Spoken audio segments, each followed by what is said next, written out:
मैं तुम्हीं मुसलमानों से एक सवाल कर रहा हूं, सच बताओ कुरान शरीफ पे हाथ रखकर करबला में क्या हुआ था?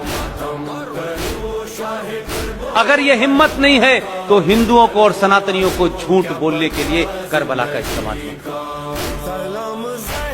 करबला में तुमने मोहम्मद साहब के खानदान,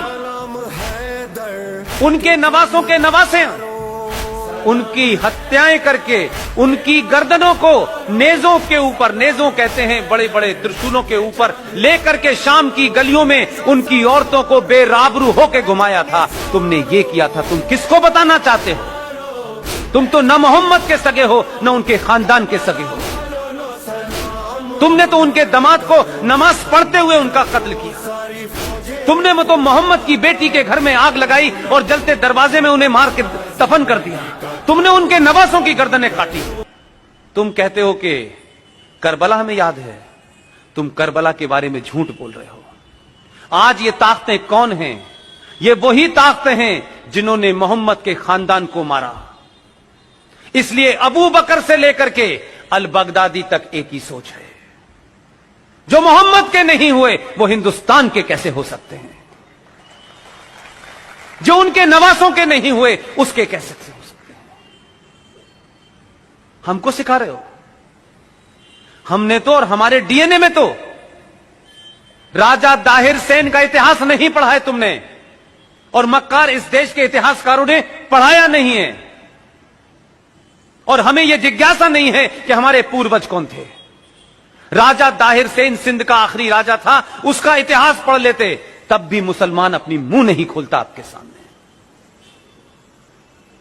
मोहम्मद साहब के परिवार में नवासों के नवासे जो भी रह गए थे, राजा दाहिर सेन ने अपने किले में उनको छुपा करके शरण दी। लेकिन बदकिस्मती और ट्रेजेडी देखिए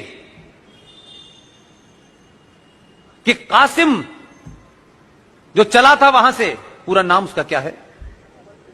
मोहम्मद बिन कासिम। जो मोहम्मद बिन कासिम आया, उसने खानदान के खानदान मारे, मोहम्मद साहब के खानदान को मारा। राजा दाहिर उनके खानदान को बचाते बचाते लड़ते लड़ते शहीद हो गया, लेकिन मोहम्मद के बच्चों पे उसने आंच नहीं आने दी। उस मोहम्मद बिन कासिम ने मोहम्मद के खानदान को मारा। पाकिस्तान का आज हीरो मोहम्मद बिन कासिम है। कहां के मुसलमानों हो और किस जगह के मुसलमानों हो, हमारे मुसलमान होने पे मुझे शक है। और मेरा शक इसलिए है, जो मुसलमान हैं पूरी दुनिया में, जो कुरान को मानते हैं, जो शरिया को मानते हैं, जो हदीस को मानते हैं, वो मुसलमान होने का पाखंड नहीं करते। तुम मुसलमान नहीं हो। तुम इस धरती पे मुगलों द्वारा अत्याचारों के सामने तुमने तलवार के सामने शलवार पहन ली थी। तुम कन्वर्टेड हो, इसलिए तुम मोहम्मद के बारे में नहीं जानते। लेकिन हिंदुस्तान में पॉलिटिकली मुसलमान होना एक फायदे का सौदा है।